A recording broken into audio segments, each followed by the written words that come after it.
interés, lo que significa que empresarios y empresas... El gasto es lo peor que uno pueda imaginar en una economía que trata de recuperarse. Era función del gobierno imponer una mayor preferencia temporal a la sociedad gastando más o imprimiendo dinero. Dado que es complicado subir los impuestos durante una época de recesión, el gasto público se traduciría efectivamente en aumentar la masa monetaria. Así pues, este era el santo grial keynesiano. Cuando la economía no llegaba al nivel del pleno empleo, un aumento del flujo de dinero solucionaba el problema. No tiene sentido preocuparse por la inflación porque, como Keynes había demostrado, o más bien asumido, y sin fundamento alguno, la inflación solo tiene lugar cuando el gasto es demasiado elevado, y como el desempleo es alto, esto significa que el gasto es demasiado bajo. Puede haber consecuencias con el tiempo, pero no merece la pena preocuparse por las mismas a largo plazo, porque a la larga, todos estaremos muertos. 84 Como muy bien expresaba la defensa más famosa que hacía Keynes de la irresponsabilidad libertina de una mayor preferencia temporal. Sin duda, la perspectiva keynesiana de la economía no se corresponde en nada con la realidad. Si hubiera algo de verdad en el modelo de Keynes, de él se desprendería necesariamente que no puede haber ningún ejemplo de sociedad con una elevada tasa de inflación y desempleo al mismo tiempo.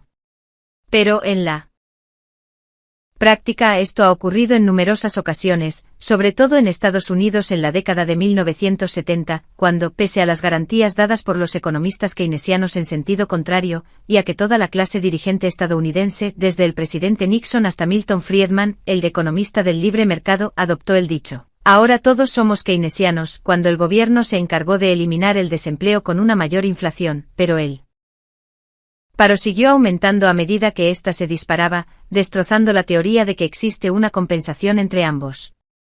En cualquier sociedad sana se deberían haber eliminado las ideas de Keynes de los libros de economía y haberlas relegado al reino del humor académico, pero en una sociedad donde el gobierno controla en gran medida el mundo universitario, los textos continuaron predicando el mantra keynesiano que justificaba imprimir cada vez más dinero.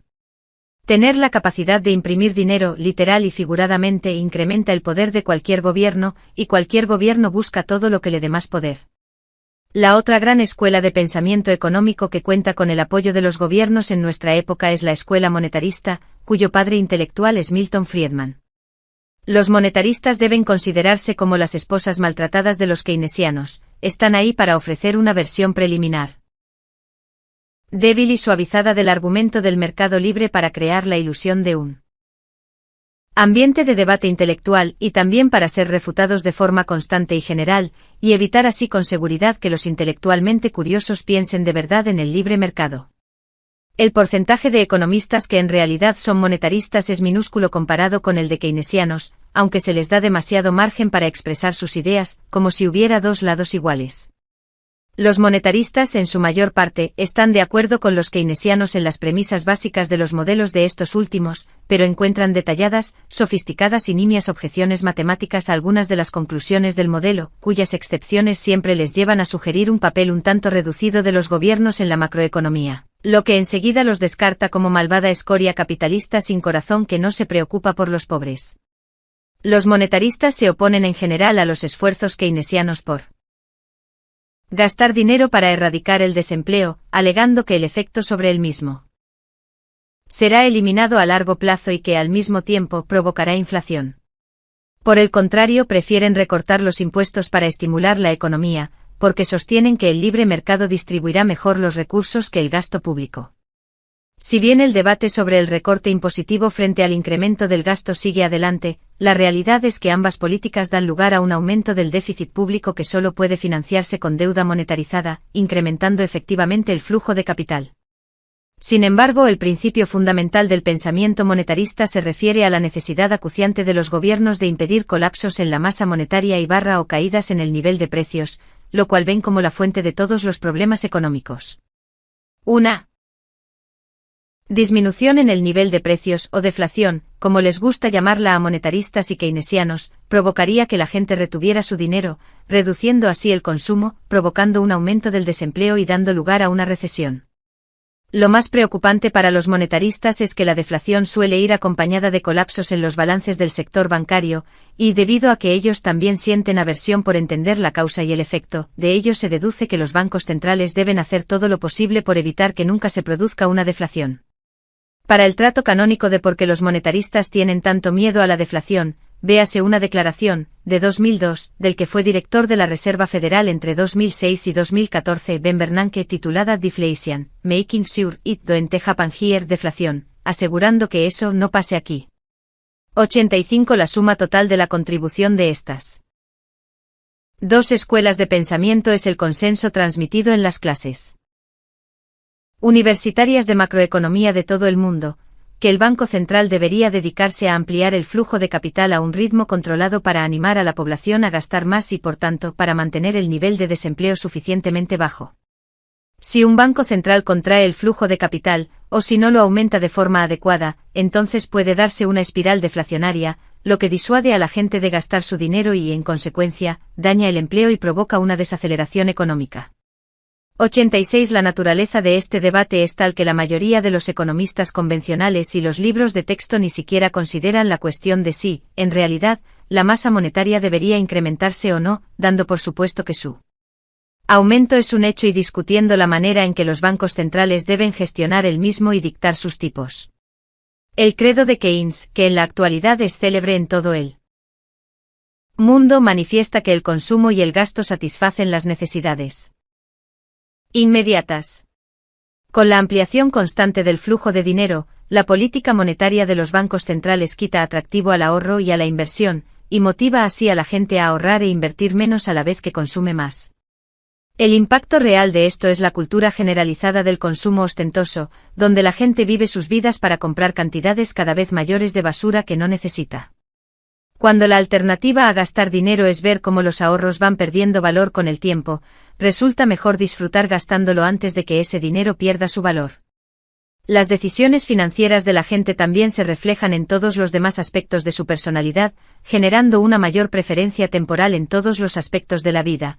La depreciación de la moneda lleva a ahorrar menos, a solicitar más préstamos, a que haya más cortoplacismo en la producción económica y en las iniciativas artísticas y culturales y tal vez lo que resulta más perjudicial, al agotamiento de los nutrientes del suelo, lo que conduce a niveles aún más bajos de nutrientes en la comida.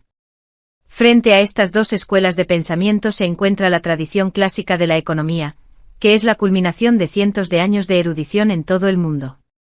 Hoy conocida comúnmente como la escuela austríaca, en honor a la gran generación de economistas de Austria en su época dorada anterior a la Primera Guerra Mundial, esta tradición se basa en la labor de los clásicos economistas escoceses, franceses, españoles, árabes y de la antigua Grecia a la hora de explicar su comprensión de la economía. A diferencia de la fijación keynesiana y monetarista con el riguroso análisis numérico y la sofistería matemática, la escuela austríaca presta especial atención a establecer una comprensión de los fenómenos de una manera causal y a deducir de manera lógica las implicaciones a partir de axiomas manifiestamente ciertos. La teoría austríaca del dinero postula que éste surge en un mercado como la mercancía más comercializable y el activo más vendible, el único cuyos titulares pueden vender con mayor facilidad, en condiciones favorables. 87 Un activo que conserva su valor es preferible a uno que lo pierde, y los ahorradores que quieran elegir un medio de cambio se sentirán atraídos por activos que mantengan el valor a lo largo del tiempo como activos monetarios. Los efectos de red implican que con el tiempo, solo uno o varios valores pueden convertirse en instrumentos de cambio. Para Mises, la ausencia de control por parte del gobierno es una condición necesaria para la solidez del dinero, ya que los gobiernos tendrán la tentación de depreciar sus divisas siempre que empiecen a acumular riqueza cuando los ahorradores inviertan en la misma. Al imponer un tope fijo a la oferta total de bitcoins, como se expone en el capítulo 8, es evidente que a Nakamoto no le convencieron los argumentos de los libros de macroeconomía normativos y que estuvo más influenciado por la escuela austríaca, que sostiene que la cantidad de dinero en sí es irrelevante, que cualquier masa monetaria es suficiente para dirigir una economía de cualquier tamaño, porque las unidades monetarias son infinitamente divisibles y porque lo único que importa es el poder adquisitivo en términos de bienes y servicios reales, y no su cantidad numérica. Como dijo Ludwig von Mises, 88. Los servicios que el dinero proporciona vienen condicionados por el poder adquisitivo del mismo. Nadie pretende poseer un específico número de monedas o un determinado saldo dinerario, lo que se pretende es disponer de un cierto poder adquisitivo. Como quiera que el propio funcionamiento del mercado tiende a fijar el poder adquisitivo del dinero a aquel nivel al cual la oferta y la demanda del mismo se igualan, nunca puede haber ni exceso ni falta de dinero. Sea grande o pequeña la cantidad total de dinero existente, todas y cada una de las personas operantes disfrutan plenamente de las ventajas que puedan derivarse del cambio indirecto y de la existencia del dinero. Los servicios que el dinero proporciona, sin embargo, no pueden ser ni mejorados ni empeorados variando las existencias monetarias. Sea cual fuere la cuantía de las existencias dinerarias, son éstas siempre suficientes para que todos disfruten de los servicios que el dinero puede procurar y efectivamente rinde. Mary Rothbard coincide con Macy's, 89. Un mundo en el cual la oferta monetaria fuera constante sería similar al que existió en gran parte de los siglos XVIII y XIX, caracterizados por el florecimiento de la revolución industrial, junto con la creciente inversión de capitales que incrementó la oferta de bienes, y con la caída tanto de los precios de esos bienes como de los costes de producción. Según la perspectiva austríaca, si la oferta de dinero es fija, el crecimiento económico provocará que caigan los precios de los bienes y servicios reales, permitiéndole a la gente en el futuro comprar cantidades cada vez mayores de bienes y servicios con su dinero. Un mundo así desalentaría en realidad el consumo inmediato, como temen los keynesianos, pero fomentaría el ahorro y la inversión de cara al futuro, donde puede registrarse más consumo. Para una escuela de pensamiento sumida en la preferencia temporal es comprensible que Keynes no pudiera concebir que el impacto del aumento del ahorro en el consumo en cualquier momento actual está más que compensado por el incremento del gasto provocado por el aumento del ahorro del pasado. Una sociedad que aplaza permanentemente el consumo acabará en realidad siendo una sociedad que gastará más a largo plazo que una sociedad con bajo nivel de ahorro, ya que la sociedad con escasa preferencia temporal invierte más, produciendo de este modo más ingresos para sus miembros. Incluso con un mayor porcentaje de sus ingresos destinado al ahorro, las sociedades con menor preferencia temporal terminarán teniendo niveles más altos de consumo a largo plazo, así como unas mayores reservas de capital. Si la sociedad fuera una niña participante en el test experimental de la golosina que se mencionó en el capítulo 5, la economía keynesiana buscaría alterar el experimento para que la espera, el no comer el primer dulce que se le castigue a la niña quitándole media golosina en vez de darle otra más, haciendo que el concepto de autocontrol y baja preferencia temporal parezca contraproducente. Satisfacer los placeres inmediatos es la manera de proceder económicamente más probable, lo cual se reflejará luego en la cultura y en la sociedad en su conjunto. La escuela austríaca, por otra parte, al abogar por una moneda sólida, reconoce la realidad de la compensación que la naturaleza ofrece a los seres humanos, y así, si la niña espera, obtendrá una mayor recompensa, contentándola a largo plazo, animándola a posponer su satisfacción inmediata para aumentarla posteriormente. Cuando se reconoce el valor del dinero, la gente suele ser mucho más exigente con su consumo y ahorrar una parte importante de sus ingresos para el futuro. La cultura del consumo ostentoso, de comprar como terapia, de tener que cambiar a todas horas tonterías de plástico barato por otras más nuevas, esta cultura no tendrá cabida en una sociedad con una moneda cuyo valor se aprecie. Con el tiempo, semejante mundo hará que la gente desarrolle una menor preferencia temporal, ya que sus decisiones pecuniarias guiarán sus acciones hacia el futuro, enseñándoles a valorarlo cada vez más. Así pues, podemos ver cómo esta sociedad suscitaría no solo que la gente ahorrara e invirtiera más, sino que también conseguiría que se orientara moral, artística y culturalmente al futuro a largo plazo. Una moneda que se aprecia incentiva el ahorro, ya que éste adquiere poder adquisitivo con el tiempo. Por lo tanto, fomenta el consumo diferido, dando como resultado menor preferencia temporal. Por otra parte, una moneda que se deprecia en valor hace que los ciudadanos estén constantemente intentando obtener rendimientos para vencer la inflación, retornos estos cuya consecución entraña cierto riesgo, lo cual lleva a un aumento de la inversión en proyectos arriesgados y a una mayor tolerancia al riesgo entre los inversores, panorama que da lugar a un aumento de las pérdidas.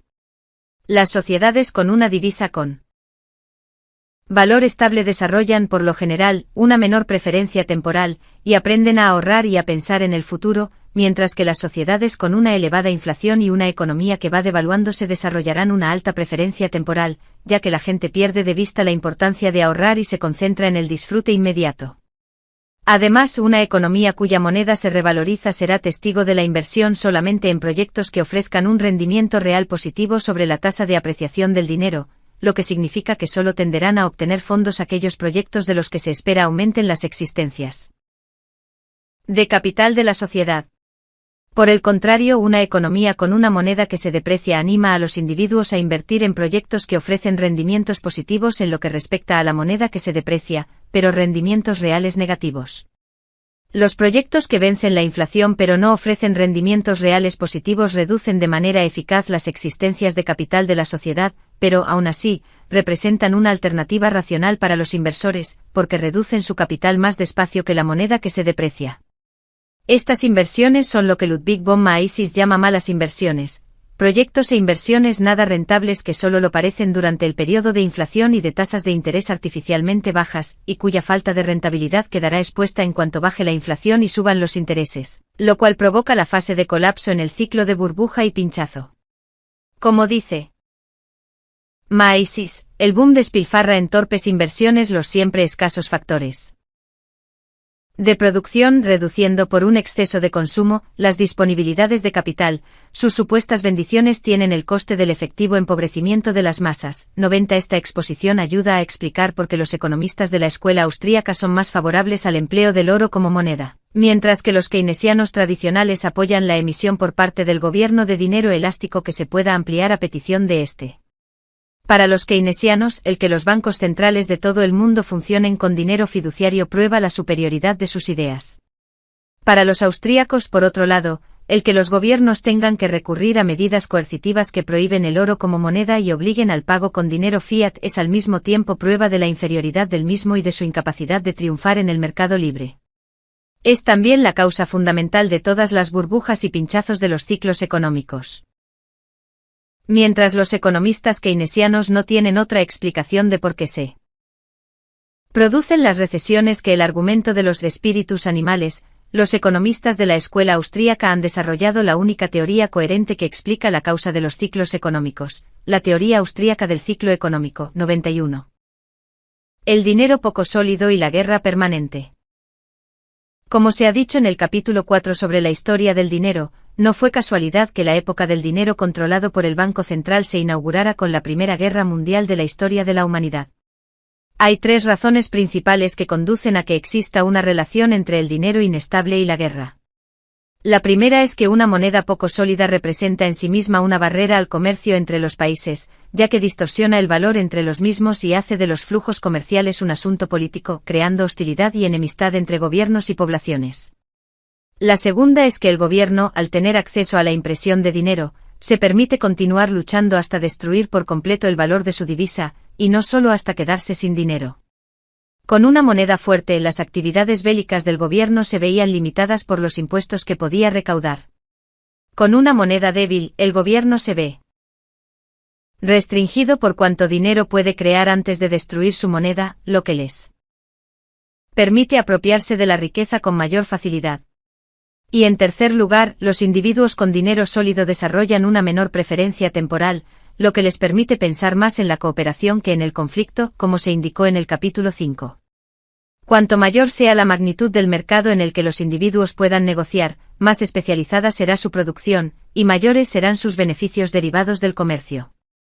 La misma cantidad de fuerza de trabajo invertida trabajando en una economía primitiva de 10 personas llevaría a un nivel de vida material mucho más bajo que si se hubiera gastado dentro de un mercado más grande de 1000 o 1.000.000 de personas. El individuo moderno que vive en una sociedad de libre comercio puede trabajar unas pocas horas al día en un empleo muy especializado, y con el dinero que obtiene puede comprar los bienes que quiera de cualquier productor del planeta que los fabrique al menor coste y con la mejor calidad. Para apreciar los beneficios derivados del comercio que repercuten en cada uno de nosotros, imaginémonos intentando vivir siendo autosuficientes. La supervivencia básica se convertiría en una ardua tarea para cualquiera de nosotros, ya que emplearíamos nuestro tiempo de forma ineficiente e infructuosa tratando de dotarnos de lo más elemental para la supervivencia. El dinero es el medio por el que se lleva a cabo el comercio, y es la única herramienta por la que se puede ampliar dicho comercio más allá del ámbito de las pequeñas comunidades con estrechas relaciones personales. Para que funcione el mecanismo de fijación de precios, estos tienen que expresarse en una forma sólida de dinero en la comunidad que comercia con él. Cuanto mayor es el área donde se utiliza una moneda común, más fácil es el comercio y mayor alcance tiene en esa zona. El comercio entre los pueblos crea una coexistencia pacífica que despierta un interés personal por la prosperidad en cada individuo participante. Cuando las comunidades usan diferentes tipos de dinero inestable, el comercio se vuelve más complicado, ya que los precios cambian debido a los varios y variables valores de las monedas, lo cual hace que las condiciones de intercambio sean impredecibles y que el hecho de planificar la actividad económica a través de las fronteras sea muchas veces contraproducente. Al estar predispuestos a centrarse en el futuro, los individuos con menor preferencia temporal son menos propensos a entrar en conflictos que aquellos con una orientación sesgada por el presente. El conflicto por naturaleza es destructivo, y en la mayoría de los casos, las personas inteligentes y orientadas al futuro entienden que no hay ganadores en un conflicto violento porque es probable que estos sufran más pérdidas que si solo se hubieran abstenido de participar en el mismo desde un principio. Las sociedades civilizadas funcionan basándose en la premisa de que la gente respeta la voluntad del otro, y si hay discordias intentan solucionarlas de forma pacífica. En caso de no encontrarse una solución amistosa, es más posible que las personas tomen caminos diferentes y se eviten en lugar de continuar agitando la situación y permanecer inmersas en la disputa. Esto ayuda a explicar por qué las sociedades prósperas y civilizadas por lo general no presencian tantos delitos, enfrentamientos ni violencia. Los países que utilizan una moneda sólida tienen más probabilidades de ser pacíficos, o de haber limitado el conflicto entre ellos, porque ésta establece limitaciones reales a la capacidad de los gobiernos de financiar sus operaciones militares. En la Europa del siglo XIX, los reyes que querían luchar entre sí tenían que subir los impuestos a la población para financiar sus ejércitos. A largo plazo, esta estrategia solo podía resultar rentable para quienes utilizaran su ejército a la defensiva, no a la ofensiva. Las acciones militares defensivas siempre tienen una ventaja frente a las de carácter ofensivo, porque quien se defiende lucha por su propio territorio, junto a su pueblo y contando con sus líneas de aprovisionamiento. Un monarca que centrara al ejército en la acción defensiva vería que sus ciudadanos estarían dispuestos a pagar impuestos para defenderse del invasor extranjero. Pero es muy probable que un monarca que se dedicara a prolongadas aventuras extranjeras para enriquecerse tuviera que hacer frente al resentimiento de su población y asumir unos costes importantes para luchar contra otros ejércitos en su propio país. Esto nos puede ayudar a explicar por qué el siglo XX fue el más mortífero de la historia documentada. El Informe sobre Desarrollo Humano de las Naciones Unidas de 200592 analiza la muerte en conflictos de los últimos 5 siglos, y llega a la conclusión de que el siglo XX fue el más mortal. Incluso cuando las grandes naciones europeas fueron a la guerra entre sí en la era del patrón oro, por lo general las contiendas fueron breves y se libraron en campos de batalla entre ejércitos profesionales. En el siglo XIX una importante guerra europea fue la Guerra Franco-Prusiana de 1870 a 1871, que duró 9 meses y dejó cerca de 150.000 muertos, más o menos el recuento medio semanal de la Segunda Guerra Mundial, financiada por el abundante dinero de los gobiernos del siglo XX. Con el patrón oro limitándoles financiar la guerra con impuestos, los gobiernos europeos tuvieron que tener sus gastos preparados. Antes de la batalla, emplearlos en preparar a sus ejércitos de la manera más eficaz posible e intentar conseguir una victoria decisiva. En cuanto el rumbo de la batalla empezaba a ponerse en contra de uno de los ejércitos, resultaba una batalla logística y económicamente perdida intentar aumentar los impuestos para rearmar al ejército y revertir la situación. Era mejor intentar negociar la paz con las menores pérdidas posibles. Las guerras más letales del siglo XIX fueron las napoleónicas, que se llevaron a cabo antes de la adopción formal del patrón oro en el continente, después de los insensatos experimentos de la Revolución Francesa con la inflación. Véase la tabla 5. Tabla 5. Muertes en conflicto en los últimos 5 siglos. Los conflictos se cobran cada vez más vidas humanas. Periodo muertes en conflictos millones. Población mundial a mediados del siglo millones. Muertes en conflictos como proporción de la población mundial, %. Siglo XVI 1,6493,30,32 Siglo XVII 6,1579,11,05 Siglo XVIII 7,0757,40,92 Siglo XIX 19,4172,91,65 Siglo XX 109,72519,54,35 Fuente: Informe sobre Desarrollo Humano 2005, Programa de las Naciones Unidas para el Desarrollo. En este momento existe un gran número de empresas en las economías desarrolladas especializadas en negocios relacionados con conflictos armados, empresas que por tanto, dependen de que se perpetúen las guerras para seguir en el negocio. Viven en exclusiva del gasto gubernamental, y toda su existencia depende de que haya permanentemente guerras que exijan un gasto en armamento cada vez mayor. En Estados Unidos, cuyo gasto en defensa casi iguala a la suma del resto del planeta, a estas industrias les resulta de especial interés mantener al gobierno estadounidense implicado en una u otra modalidad de aventura militar. Esto, más que cualquier otra operación estratégica, cultural, ideológica o de seguridad, explica por qué Estados Unidos ha participado en tantos conflictos en regiones del mundo que tal vez no tengan ninguna consecuencia en la vida del estadounidense medio. El dinero inestable es lo único que hace que estas empresas alcancen unas dimensiones tales que las hagan capaces de influir en la prensa, en el mundo académico y en los institutos de investigación y think tanks, para que estos no dejen de tocar los tambores de más guerras. Gobierno limitado contra gobierno omnipotente. En su monumental historia de 5 siglos de la civilización occidental, del amanecer a la decadencia, Jack Baarson identifica el final de la Primera Guerra Mundial como el punto de inflexión crucial donde empieza la decadencia, la desintegración y la destrucción de Occidente. Tras este conflicto, Occidente sufrió lo que Baarson denomina el gran cambio, la sustitución del liberalismo por la liberalidad, el impostor reclamando su lugar, pero en realidad siendo justamente lo contrario. 93. El liberalismo triunfó con el presupuesto de que el mejor gobierno es el que menos gobierna. Ahora, en todas las naciones occidentales, la sabiduría política ha reformulado este ideal de libertades para convertirlo en liberalidad. La transformación ha producido un desorden semántico. Mientras el liberalismo sostenía que el papel del gobierno consistía en permitir a sus ciudadanos vivir en libertad, es decir, disfrutar de los beneficios y sufrir las consecuencias de sus acciones, la liberalidad implicaba la radical idea de que correspondía al gobierno dejar que los individuos complacieran todos sus deseos a la vez que los protegía de las consecuencias. Social, económica y políticamente, la función del gobierno era reinterpretada como el genio que concede deseos, y la población solo tenía que votar lo que quería para que estos se cumplieran. El historiador francés Elia Halevi denominó como «era de las tiranías», a la que dio comienzo después de 1914 con la Primera Guerra Mundial, cuando las grandes potencias del mundo se desplazaron hacia la nacionalización económica e intelectual.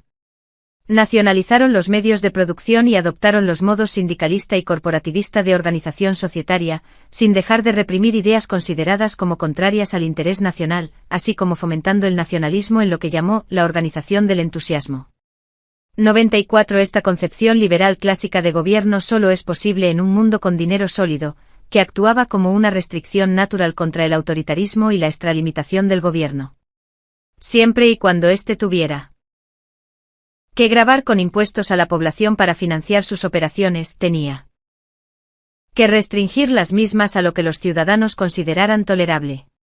Los gobiernos tenían que mantener un presupuesto equilibrado manteniendo siempre el consumo dentro de los límites de los ingresos de los impuestos. En una sociedad con una moneda sólida, el gobierno depende del consentimiento de su población para financiar sus operaciones. Cada nueva propuesta de acción del gobierno tenía que pagarse por adelantado con impuestos o con la venta de bonos del Estado a largo plazo, lo que proporcionaba a la población una medida más exacta del verdadero coste de esta estrategia, que fácilmente podrían comparar con los beneficios. Un gobierno en busca de financiación para legitimar la defensa nacional, así como proyectos de infraestructura, no tendría mucho problema a la hora de imponer impuestos y vender bonos a sus ciudadanos, que verían los beneficios ante sus ojos. Pero un gobierno que aumenta los impuestos para financiar el fastuoso estilo de vida del monarca engendrará un resentimiento masivo entre su pueblo, poniendo en peligro la legitimidad de su reinado y tornándolo aún más precario. Cuanto más onerosas sean la tributación y las imposiciones del gobierno, más probable es que la población se niegue a pagar impuestos, que haga que suban los costes de la recaudación de impuestos de forma significativa o que se subleve contra el gobierno y lo sustituya, ya sea mediante votación o con las armas. Así, el dinero sólido imponía una dosis de honestidad y transparencia a los gobiernos, restringiendo su autoridad dentro de unos límites convenientes y tolerables para la población. Permitía una contabilidad honesta de los costes y beneficios de las acciones en toda la sociedad, así como la responsabilidad económica necesaria para que cualquier organización, individuo o ser vivo prosperara en la vida. El consumo debe venir después de la producción. En cambio, una moneda inestable permite a los gobiernos comprar lealtad y notoriedad invirtiendo en la consecución de objetivos populares sin tener que presentar la factura a su pueblo. Lo único que el gobierno tiene que hacer es aumentar la masa monetaria para financiar algún plan disparatado que se le ocurra, y el verdadero coste de dichos planes únicamente se dejará sentir en la población en los años venideros, cuando la inflación de la misma haga que los precios suban, momento en el cual se puede culpar con facilidad de la destrucción del valor de la moneda a múltiples factores, que por lo general tienen que ver con algún vil complot de extranjeros, banqueros, minorías étnicas, locales o gobiernos anteriores o futuros. El dinero inestable es una herramienta especialmente peligrosa en manos de los modernos gobiernos democráticos que se enfrentan a la constante presión de la reelección. Es poco probable que los votantes actuales favorezcan a los candidatos que sean honestos acerca de los costes y los beneficios de sus planes. Es mucho más factible que opten por los sinvergüenzas que prometen el oro y el moro y culpan de la factura a sus predecesores o a alguna infame conspiración. De este modo, la democracia se convierte en un delirio masivo de personas que intentan hacer caso omiso de las normas de la economía votando el todo gratis, y siendo manipuladas para que ataquen violentamente a chivos expiatorios cada vez que llega la factura de la jarana en forma de inflación y recesiones económicas. El dinero inestable se encuentra en la base de la ilusión moderna que han creído la mayoría de votantes y los desdichados que estudian macroeconomía moderna en el ámbito universitario, que los actos del gobierno no tienen costes de oportunidad y que el gobierno puede actuar con una varita mágica omnipotente para conformar la realidad que desee. Ya sea la reducción de la pobreza, la imposición de la moralidad, el sistema sanitario, la educación, las infraestructuras, la reforma de las instituciones económicas y políticas de otros países, o ir contra las reglas de la oferta y la demanda para cualquier bien emocionalmente importante. La mayor parte de los ciudadanos modernos vive en un paraíso delirante donde nada de esto tiene costes reales, y en el que lo único que se necesita para lograr estos objetivos es tener voluntad política, fuerte liderazgo y que no haya corrupción. El dinero inestable ha eliminado la noción de los compromisos y los costes de oportunidad en la mente de los individuos que piensan en los asuntos públicos. Al ciudadano medio le sorprenderá que le recuerden lo asombrosamente obvio: su político favorito no podrá obtener de la nada y sin ningún coste todas esas buenas cosas que desea, ni tampoco su adversario. Tendrán que proporcionar las personas de verdad, personas que tengan que levantarse por la mañana y pasar días y años esforzándose para conseguir lo que quieran, negándose a ellos mismos la oportunidad de trabajar en otras cosas que tal vez prefieran producir. Aunque nunca ha salido elegido un político por reconocer esta realidad, la urna electoral no puede revocar la fundamental escasez de tiempo humano. Los gobiernos siempre deciden ofrecer algo que no aumente la producción económica.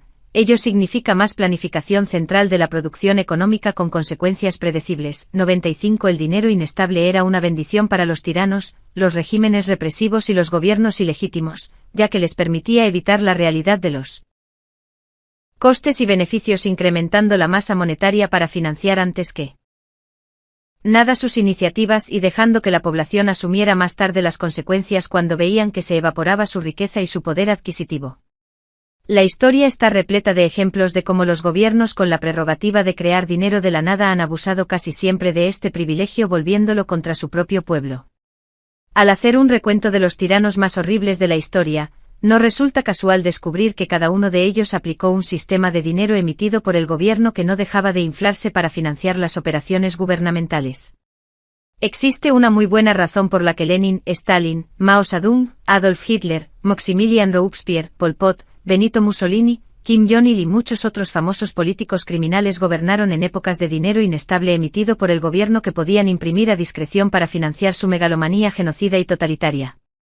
Y es por la misma razón que Esas mismas sociedades que vieron nacer a estos asesinos en masa no produjeron a nadie cercano a su nivel de criminalidad cuando éstas funcionaban bajo sistemas monetarios fuertes que exigían que los gobiernos aplicaran impuestos antes de gastar el dinero. Ninguno de estos monstruos llegó a abolir el dinero sólido para financiar sus masacres. La destrucción del dinero sólido había llegado antes, aclamado con fantásticas historias de superación relacionadas con la infancia, la educación, la liberación de los obreros y el orgullo patrio. Pero una vez dinamitada la moneda sólida, a estos facinerosos les resultó muy fácil hacerse con el poder y tomar el mando de todos los recursos de la sociedad incrementando el suministro de dinero inestable. El dinero débil hace que el poder gubernamental sea en potencia ilimitado, lo cual trae importantes consecuencias para cada individuo, ya que eso sitúa la política en el primer plano de la vida de la gente y redirige gran parte de la energía y de los recursos de la sociedad al juego de suma cero de quien llega a gobernar y cómo. El dinero sólido, en cambio, convierte la forma de gobierno en un asunto con consecuencias limitadas. Una democracia, república o monarquía, están limitadas por el dinero fuerte, lo que permite a la mayoría de los individuos un alto grado de libertad en su vida personal. Tanto en la economía soviética como en la capitalista, la idea de un gobierno que dirija, o gestione, la economía para alcanzar objetivos económicos se considera algo bueno y necesario. Merece la pena volver aquí a las opiniones de John Maynard Keynes para entender las motivaciones del sistema económico que propone, con el que ha tenido que lidiar la humanidad en las últimas décadas.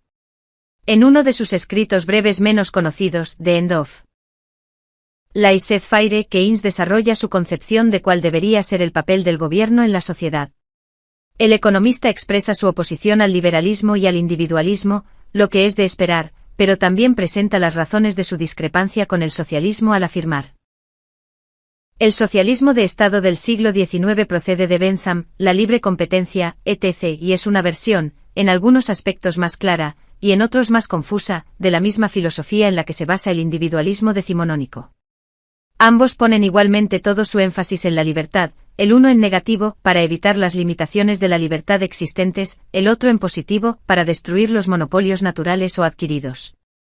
Son reacciones diferentes a la misma atmósfera intelectual. El problema de Keynes con el socialismo, por tanto, es que el fin último de este era incrementar la libertad individual. El objetivo final no debería centrarse en asuntos triviales como la libertad individual, sino con que el gobierno controle los aspectos de la economía a su antojo.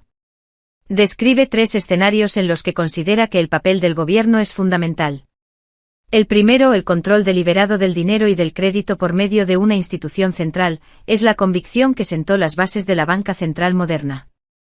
El segundo, y relacionado con el anterior, se expresa en la creencia de Keynes de que el papel del gobierno era decidir en qué medida es deseable que la comunidad, como un todo, ahorre, en qué medida esos ahorros deben ir al exterior en forma de inversiones extranjeras y si la organización actual del mercado de inversión distribuye los ahorros por los canales más productivos para el país y añade: no creo que estos asuntos tengan que dejarse enteramente al arbitrio de la opinión y de los beneficios privados como ahora.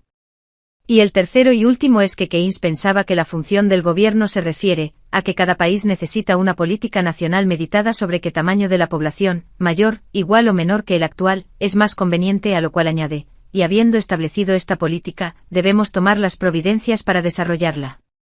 Puede llegar el tiempo un poco más adelante en que la comunidad como un todo deba prestar atención tanto a la cualidad innata como a las simples cifras de sus futuros miembros. 96. En otras palabras, la idea keynesiana de Estado, de la que derivan las doctrinas de la banca central moderna ampliamente compartidas por todos los banqueros centrales, y que da forma a la inmensa mayoría de libros de economía del mundo, surge de un hombre que quería la dirección del gobierno en 2 importantes aspectos de la vida: en primer lugar, el control del dinero, el crédito, el ahorro y las decisiones en materia de inversión, lo que significaba la centralización totalitaria de la asignación y destrucción de capital de la empresa privada libre, volviendo a los individuos absolutamente dependientes del gobierno para su supervivencia básica. Y en segundo lugar, el control de la cantidad y la calidad de la población, lo cual significa eugenesia. A diferencia de los socialistas, Keynes no pretendía este nivel de control sobre los individuos para alcanzar una mayor libertad a largo plazo, sino más bien desarrollar a su antojo una visión más grandiosa de la sociedad. Mientras que los socialistas quizá tuvieran la decencia de al menos pretender querer esclavizar al hombre por su propio bien, para liberarlo en el futuro, que inscribía la esclavitud gubernamental en sí misma, como fin último. Esto puede ayudar a explicar por qué Mary Rothbard dijo, hay una cosa buena sobre Marx, y es que al menos no era un keynesiano. 97. Si bien esta concepción podría apelar a los idealistas encerrados en su torre de marfil que creen que solo dará resultados positivos, en realidad esto conduce a la destrucción de los mecanismos de mercado necesarios para que tenga lugar la producción económica. En un sistema semejante el dinero deja de funcionar como un sistema de información para la producción, y pasa más bien a ser un programa de lealtad gubernamental. La tendencia a la malversación. En el capítulo 3 se explicaba cómo el hecho de que una mercancía adquiera un rol monetario incentiva a la gente a producir más de esa misma mercancía. Una moneda que pueda ser producida con facilidad se traducirá en más recursos económicos y tiempo humano dedicados a su producción. Como el dinero no se adquiere por sus propiedades, sino para ser intercambiado por otros bienes y servicios, su poder adquisitivo es importante, no así su cantidad absoluta. No existe por tanto ningún beneficio de carácter social procedente de ninguna actividad que aumente la oferta de dinero. Por ello, en el mercado libre, cualquier cosa que asuma un papel monetario tendrá una ratio existencias/flujo elevada y fiable. La nueva masa monetaria es pequeña comparada con la oferta general existente. Esto garantiza que se dedique la menor cantidad posible del trabajo de la sociedad y de los recursos de capital a producir más medios monetarios y que en vez de eso se destine a la producción de bienes y servicios útiles cuya cantidad absoluta, a diferencia de la del dinero, sí importa. El oro se convirtió en el principal patrón monetario mundial porque su nueva producción era siempre un insignificante porcentaje de la oferta existente, lo que convirtió los yacimientos auríferos en un negocio muy incierto y poco rentable, forzando que cada vez más el trabajo y el capital mundial se destinara a la producción de bienes no monetarios. Para John Maynard Keynes y Milton Friedman, uno de los principales atractivos de abandonar el patrón oro era la reducción en los costes de su extracción que se derivaría de pasar al papel moneda emitido por los gobiernos, cuyo coste de producción es mucho menor que el del oro. No solo no comprendieron que se destinan muy pocos recursos a su producción en comparación con otros bienes cuya oferta puede inflarse con mayor facilidad, sino que además subestimaron enormemente los costes reales para la sociedad de una forma de dinero cuya oferta puede ampliarse por la voluntad de un gobierno expuesto a políticas democráticas y con intereses específicos.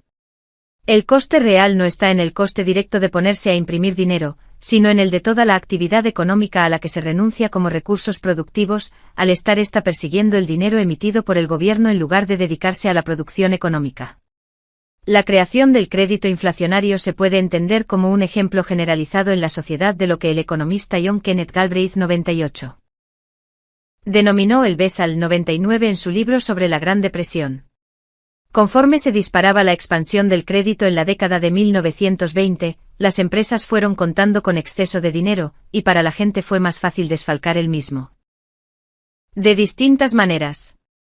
Mientras sigue fluyendo el crédito, las víctimas no son conscientes, y en la sociedad se crea la ilusión del aumento de la riqueza ya que tanto la víctima como el desfalcador piensan que tienen el dinero. La creación de crédito por parte de los bancos centrales provoca auges insostenibles que permiten la financiación de proyectos deficitarios y facilitan seguir consumiendo recursos sobre actividades improductivas. En un sistema monetario sólido, cualquier negocio que sobrevive lo hace ofreciéndole valor a la sociedad, recibiendo unos ingresos más altos por sus productos que los costes que genera por sus insumos. El negocio es productivo porque transforma los insumos de un determinado precio de mercado en artículos con un precio mayor. Cualquier compañía que elabore productos de menor valor que sus insumos quebraría, sus recursos se liberarían para ser utilizados por otras empresas más productivas en lo que el economista Joseph Schumpeter denominó destrucción creativa. No puede haber beneficio en un mercado libre sin el riesgo real de pérdida, y todo el mundo está obligado a poner la carne en el asador. El fracaso es siempre una posibilidad real, y puede ser costoso. Sin embargo, el dinero inestable emitido por el Estado puede detener este proceso manteniendo a las empresas improductivas en estado moribundo, pero no realmente vivas, el equivalente económico de los zombies o los vampiros, aprovechando los recursos de las empresas vivas y productivas para fabricar cosas de menos valor que los recursos necesarios para elaborarlas. Crea así una nueva casta social que existe de acuerdo a reglas diferentes a las que rigen para todos los demás, que no tienen ningún interés en el proceso. Al no hacer frente a la prueba del mercado, quedan aislados de las consecuencias de sus actos.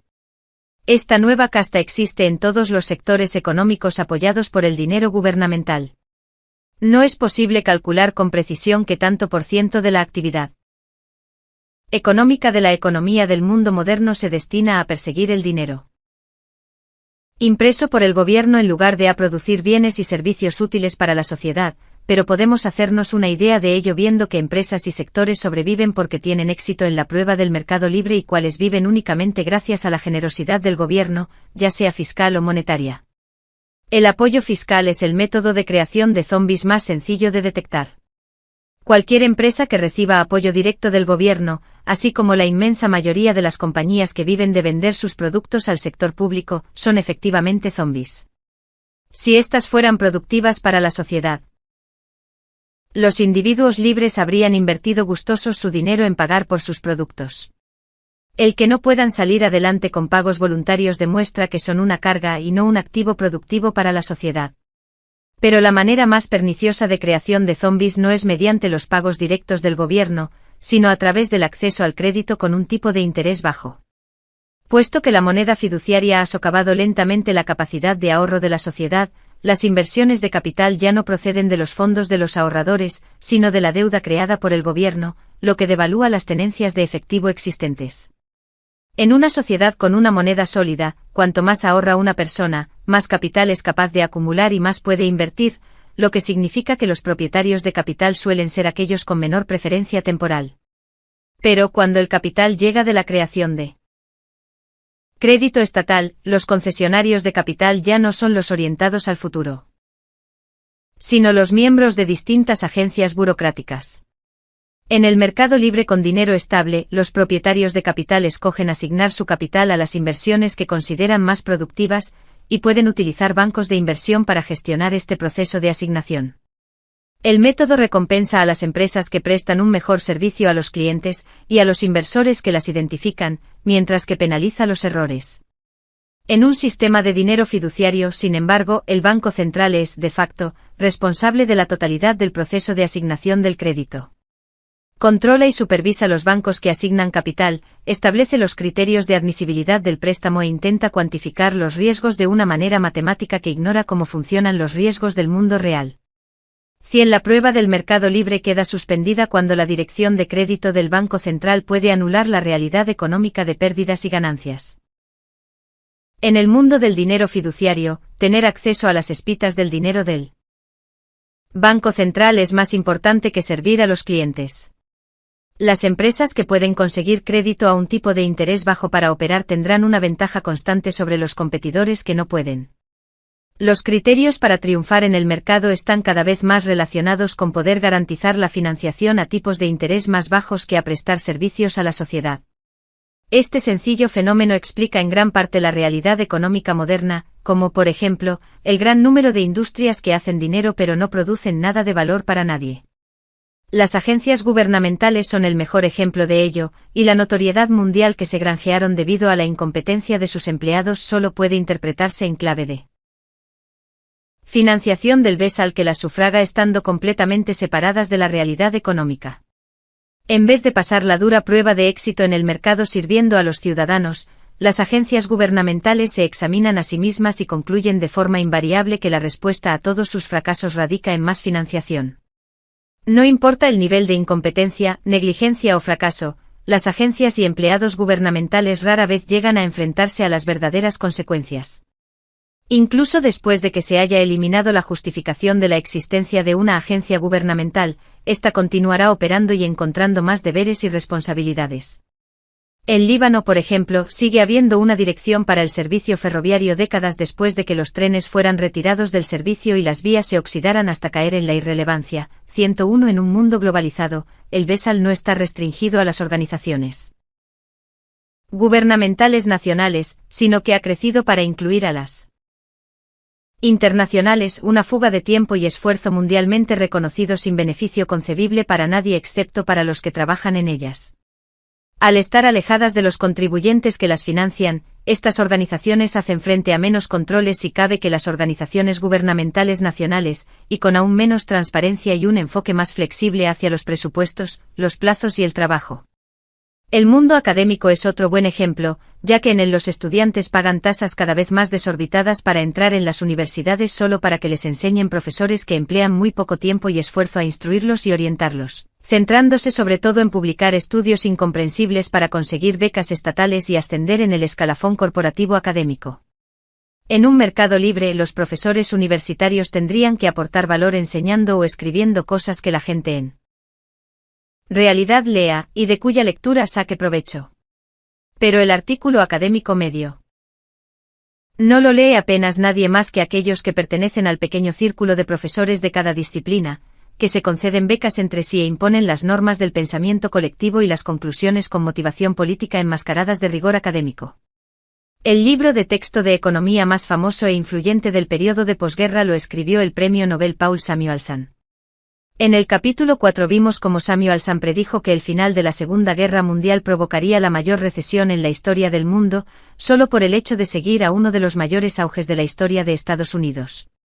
Pero la cosa se pone mejor.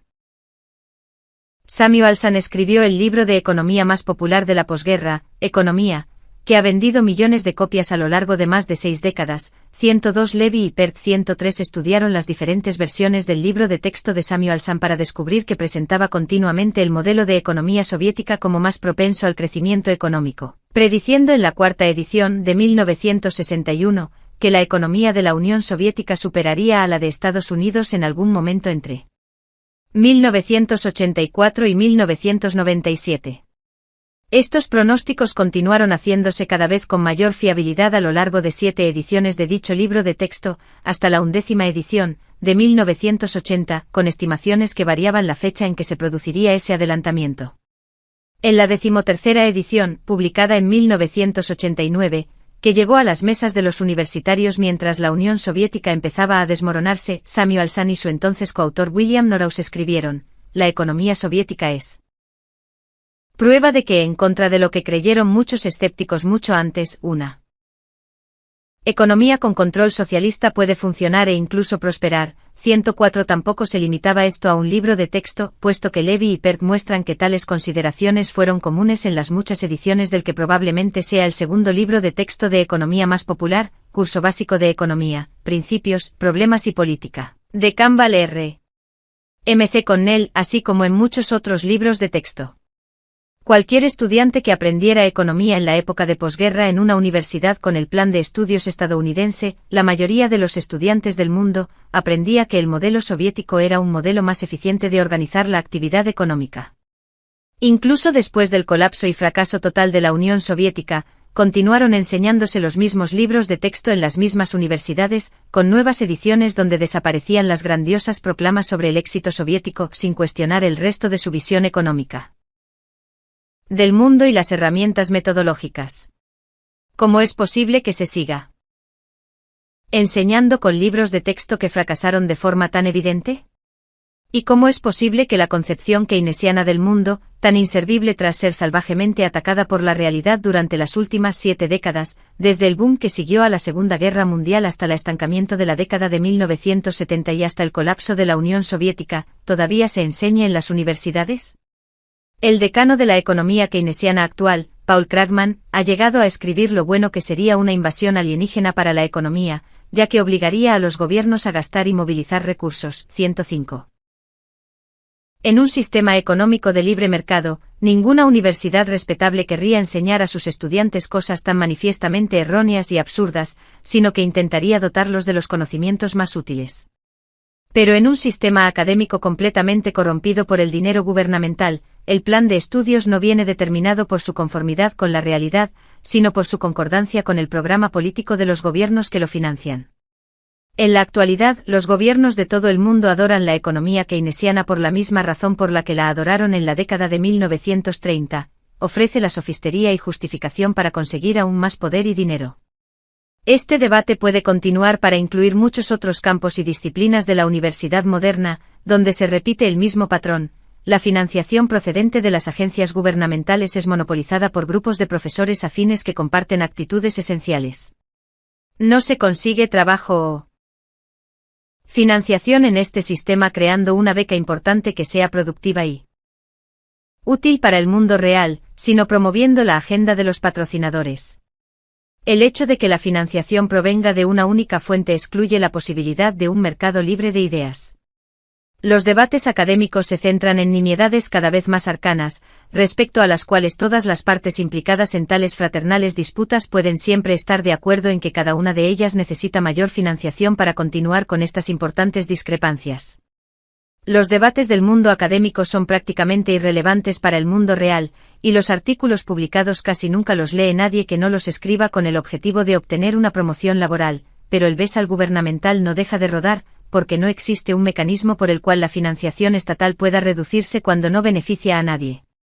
En una sociedad con una moneda sólida, la banca es un trabajo muy importante y productivo, en el que los banqueros desempeñan dos funciones cruciales para la prosperidad económica: una, custodiar los activos en forma de depósitos, y otra, el ajuste de los vencimientos y la tolerancia al riesgo entre inversores y las oportunidades de inversión.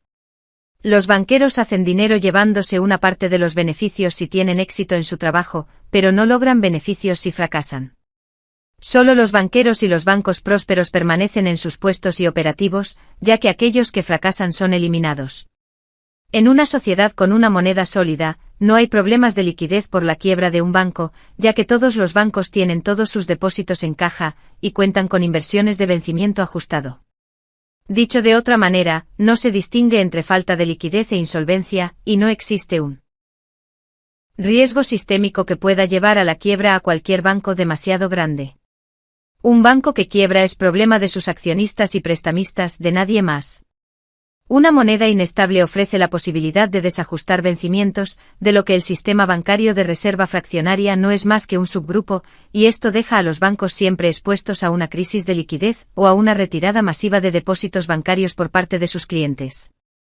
El desajuste de vencimientos, o la banca de reserva fraccionaria como un caso especial, siempre expone a una crisis de liquidez si los prestamistas y los depositarios exigen sus depósitos a la vez. La única manera de que este sea seguro es con la presencia de un prestamista de última instancia que esté dispuesto a prestar a los bancos en caso de retirada masiva de depósitos. 106. En una sociedad con dinero sólido, un banco central tendría que gravar a todo aquel que no participe en el banco para rescatar al mismo. En una sociedad con moneda inestable, el Banco Central simplemente puede crear nueva oferta de dinero y usarlo para respaldar la liquidez del banco. De este modo, el dinero débil crea una distinción entre liquidez y solvencia. Un banco podría ser solvente en términos del valor actual neto de sus activos, pero enfrentarse a un problema de liquidez que le impida cumplir sus obligaciones financieras en un determinado periodo de tiempo. Pero la falta de liquidez en sí podría desencadenar un pánico bancario cuando los depositantes y los prestamistas quisieran retirar sus depósitos. Lo que es peor aún, la falta de liquidez en un banco podría llevar a una falta de liquidez en otros bancos que traten con ese banco, creando un problema de riesgo sistémico. Si el Banco Central se compromete de manera convincente a facilitar liquidez en dichos casos, sin embargo, no habrá temor a una crisis de liquidez, lo que a su vez evitará el escenario de la retirada masiva de depósitos y dejará el sistema bancario en un lugar seguro. La banca de reserva fraccionaria, o en sentido más amplio, el desajuste de vencimientos, es probable que continúe provocando crisis financieras sin un banco central que emplee una oferta monetaria flexible para rescatar a los bancos. Pero la presencia de un banco central capaz de rescatar bancos crea un problema mayor de peligro moral para los mismos.